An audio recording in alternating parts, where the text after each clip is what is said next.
In the Ave Maria section of Fantasia, we again have the designs of Kai Nielsen.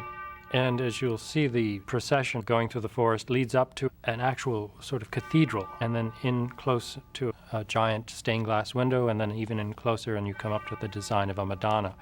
Well, as you might guess, this was a much more religious ending than what finally ended up in the film. The idea that supplanted it was to have a Gothic cathedral, but just made of trees.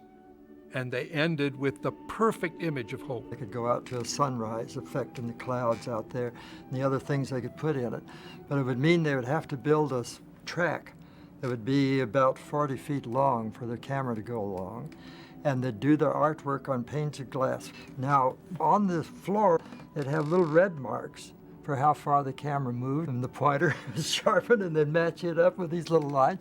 Then they'd back up to make their cross dissolve and judge all their changes and everything. Well, it took them 5 days to shoot that scene. And when they got through, they looked at it, and they'd put the wrong lens on the camera. And you saw not only all these panes of glass, but you saw all the guys running around, moving things around. So they started in again. Well, now this is getting awfully late. On about the third night, they're working, suddenly, earthquake. The premiere was in 6 days. 6 days! So right around the clock, they kept shooting and shooting and shooting. But if they failed, they didn't have anything.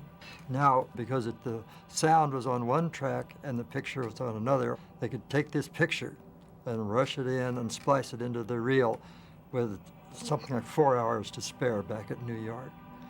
And they got the thing in, and it was perfect.